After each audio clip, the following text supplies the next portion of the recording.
I want to begin today by asking a question. And it's not a trick question. I'm not trying to fool you. It's just a simple, basic, straightforward question. Do you want to prosper and succeed in life? And I think if we are honest with ourselves, we would all say, yes, I want to do well. I want to succeed in whatever career I have or whatever career I choose to have. You know, some of you are looking at a coming career. Some of you, like me, have been in a career a long time.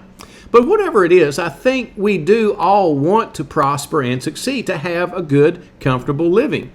Well, I was reading in the book of Joshua today, and that book is in the setting where Israel has finished their time of walking through the wilderness for 40 years, and it's finally time for them to go into the promised land and take it. Well, Joshua is the one that was the assistant to Moses, and now it's his responsibility to lead the military forces into the promised land, to do battle with some very powerful nations, to take that land and for it to become the land of Israel, the promised land.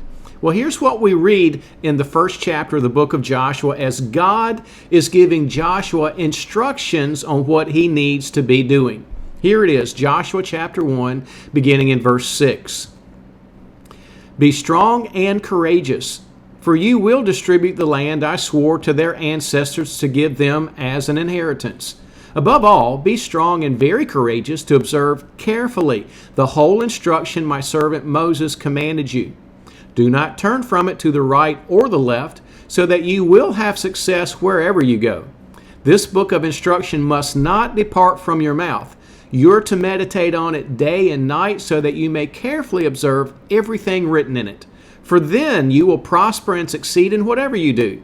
Haven't I commanded you? Be strong and courageous. Do not be afraid or discouraged, for the Lord your God is with you wherever you go. Now, keep in mind, this is serious business. Joshua is going into this land, this area, to lead military campaigns. And battle is ugly stuff. People get hurt. People die in that. And there are powerful nations that Joshua is going to need to lead his armies to stand up and do battle with. Now, in my mind, it would make sense. Joshua needs to do some serious military training for this. I mean, he's the leader. He is the commander-in-chief. He is the chief general.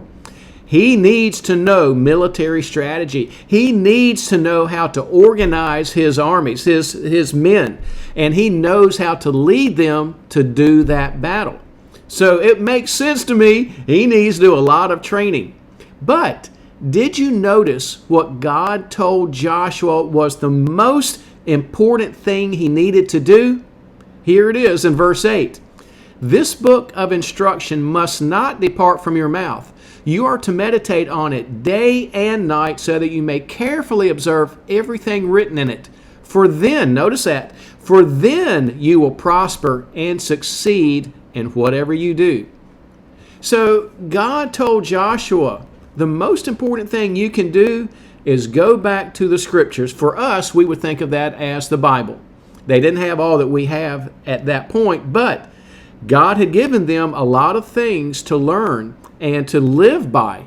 And Joshua needed to focus on that before he focused on military strategy, because he needed to completely trust God. He needed to walk with God in that relationship all the time to be able to draw strength and help and wisdom from God, because God was going to be the one leading them into those military campaigns. And so Joshua certainly needed to learn military strategy. He needed to do the best he could with that. But before any of that, he needed to simply develop his relationship with God, spend time in the Scriptures learning the things God wanted him to know, so that he could be the military commander-in-chief God wanted him to be. And it's the same for us. Whatever we want to do in life, whatever we are doing in life, if we truly want to prosper and succeed, God needs to be leading us, guiding us, working through us, giving us the wisdom, the endurance to do whatever we need to do.